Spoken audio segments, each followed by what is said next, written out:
মহব্বত করা, সেটা বলে যে বদরের জেহাদের যে ওয়াকিয়াটা, এটা অনেক ফিকিরের বিষয়। এখানে বদরের জেহাদ সংগঠিত হবে, যারা মদিনা শরীফের ওনার শুনতে পেলেন, জানলেন, বুঝলেন, তখন একজন মহিলা সাহাবিয়া রাদিয়াল্লাহু আনহা ছিলেন। ওনার নাম ছিল হযরত আফরা রাদিয়াল্লাহু তাআলা আনহা। আফরা রাদিয়াল্লাহু তাআলা আনহা, ওনার 7 জন সন্তান ছিলেন, 7 জন। তবে বড় সন্তানেরই বয়স 15-16 বেশি না, দাড়ি মুছ ওঠে নাই তখনও, বড় ছেলে। এরপর দ্বিতীয় ছেলে, 2 ছেলে, এরপর পর্যন্ত আরো 5 ছেলে, তার ছোট ছোট। তো সে হযরত আফরা রাদিয়াল্লাহু তাআলা আনহা, তিনি নূরে মুজাসসাম হাবিবুল্লাহ হুজুর পাক সাল্লাল্লাহু আলাইহি ওনাকে সন্তুষ্ট করার জন্য, খুশি করার জন্য, ওনার রাজামন্দি হাসিলের লক্ষ্যে উনি কি করলেন, উনি শুনতে পেয়েছেন মদিনা শরীফ থেকেই যে আবু জেহেল নূরে মুজাসসাম হাবিবুল্লাহ হুজুর পাক সাল্লাল্লাহু আলাইহি ওনাকে অনেকভাবে সে অর্থাৎ কষ্ট দেওয়ার কোশিশ করেছে এবং অনেকের মাধ্যম দিয়ে অনেক সে এলোমেলো কাজও করেছে। তো এটা শুনে উনি চিন্তা করলেন, এই আবু জেহেল কাফেরটাকে যদি হত্যা করা যায়, নূরে মুজাসসাম হাবিবুল্লাহ হুজুর পাক সাল্লাল্লাহু আলাইহি সাল্লাম, তাহলে ওনার রেজামন্দি শুনতে হাজির করা সহজ সম্ভব হবে। সুবহানাল্লাহ। তখন ওনার 2 ছেলে, প্রথম যে বড় 2 ছেলে, বড় ছেলে তো অনেক বড় না, স্বাস্থ্য ভালো, উঁচা লম্বা, কিন্তু বয়স কম, দাড়ি মুছ তখন ওঠে নাই, 15-16। আরেকজন আরেকটু 1-1.5 বছরের ছোট। ওনার সাথে চুক্তি করলেন। কি চুক্তি করলেন? চুক্তি করলেন এইভাবে যে নূরে মুজাসসাম হাবিবুল্লাহ হুজুর পাক সাল্লাল্লাহু আলাইহি ওনার বড় শত্রু আবু জেহেল সে আসতেছে, তাহলে তাকে যেভাবে হত্যা করতে হবে,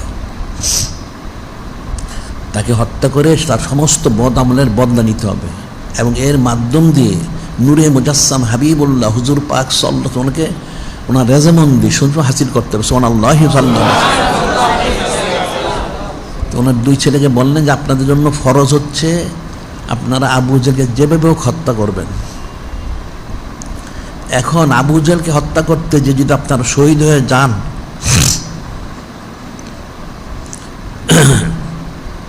আবু জেহেলকে হত্যা করতে আপনি শহীদ হন, তাতে আমার কোনো দায় দাবি নাই, কিন্তু শর্ত হচ্ছে আবু জেহেলকে হত্যা করতেই হবে। আবু জেহেলকে হত্যা না করে যে আপনার বাড়িতে আসেন, তাহলে আমার বাড়িতে আপনাদের কোনো জায়গা নাই, এখানে আপনারা উঠতে পারবেন না, তাকে হত্যা করে আসতে হবে। হয় আপনারা হত্যা করে আসবেন, নাহলে শহীদ হবেন, 2টার একটা। তাকে হত্যা না করে এখানে আসলে আমার বাড়িতে কোনো জায়গা হবে না। এই চুক্তি করে 2 ছেলেকে পাঠালেন। ওনারা গেলেন, বয়স অল্প, স্বাস্থ্য ভালো, একটু উঁচা লম্বা। গেলেন যখন, সেখানে নূরে মুজাসসাম হাবিবুল্লাহ হুজুর পাক সাল্লাল্লাহু আলাইহি ওয়াসাল্লাম জিহাদের মধ্যে সবাইকে সারি সারি দাঁড়া করাইলেন, কাতারে কাতার। হযরত আব্দুর রহমান বিন আওফ রাদিয়াল্লাহু তাআলা, উনি বড় যোদ্ধা ছিলেন। ওনাকে যেখানে দাঁড়া করানো হয়েছে, তার 2 পাশে ওনার 2 জনকে দাঁড়া করানো হয়েছে। তো দাঁড়া করানো হয়েছে, হযরত আব্দুর রহমান বিন আওফ উনি নিজে বলতেছেন, পরবর্তী সময় উনি বলেছেন, আমি যখন জিহাদের মধ্যে দাঁড়ালাম, মুসলমান তো ওনারা 313 জন, কাফেররা 1000। তা আমি যেখানে দাঁড়িয়েছি, আমার আশেপাশে দেখলাম 2 জন ছেলে, কিশোর ছেলে, দাড়ি মুছি নাই, অর্থাৎ অল্প বয়স। আমি একটু চিন্তিত হইলাম, এই বাচ্চা ছেলে এরা আমার সাথে জেহাদে কতটুকু আমাকে সহযোগিতা করবে। উনি চিন্তিত ছিলেন। উনি বলেন, আমি চিন্তা করতেছি বিষয়টা, এখনও জেহাদ শুরু হয় নাই। হঠাৎ দেখলাম ডান দিক থেকে একজন, যিনি বড় ছেলে, উনি আসলেন। উনি এসে হযরত আব্দুর রহমান আওফ কানে কানে বললেন, চাচা, আবু জেহেল কোনটা?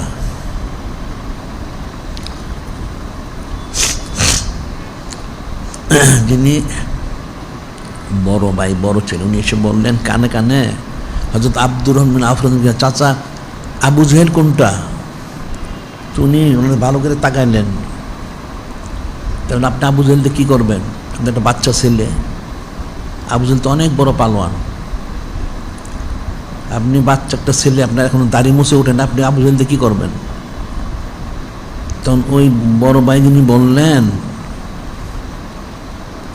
আমি তো আমার মার সাথে চুক্তি করেছি। কি চুক্তি করেছেন?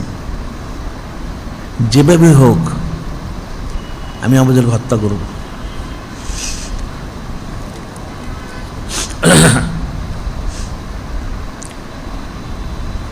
এখন তাকে হত্যা করতে যে যদি আমি শহীদ হই তাতে কোনো অসুবিধা নেই,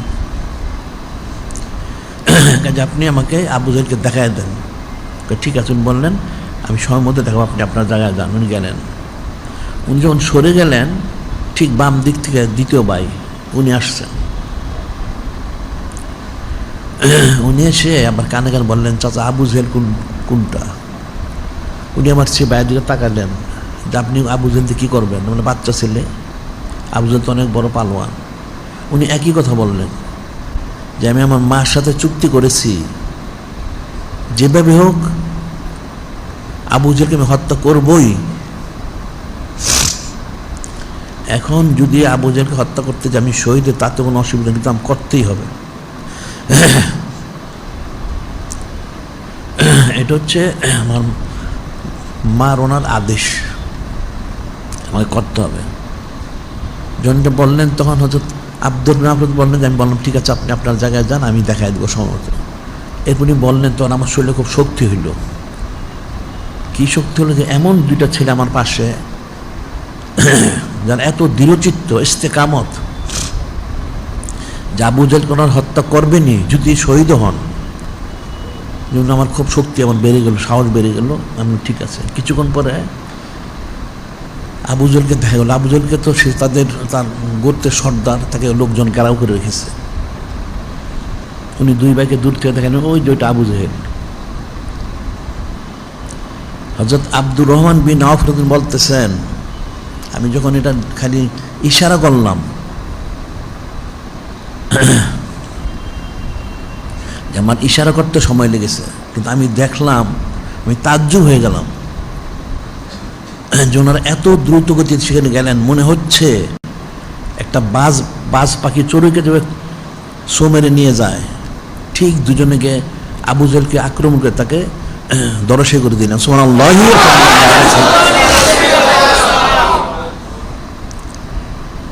চোখের পলকে আমি তাজ্জুব হয়ে গেলাম। তো একজন যিনি বড় ভাই, ওনাকে হযরত আবু জেহেলের ছেলে আকরাম মারা দিলে, তিনি তখন ঈমান আনেন নাই। উনি একটা আঘাত করার কারণে ওনার হাত কেটে গেছিল, হাতটা ঝুলে গেছিল। তো সাহাবায়ে কিরাম রাদিয়াল্লাহু আনহুম বললেন, আপনি হাতটা কেটে ফেলে দেন। বললেন না, আমি ফেলবো। আমি নূরে মুজাসসাম হাবিবুল্লাহ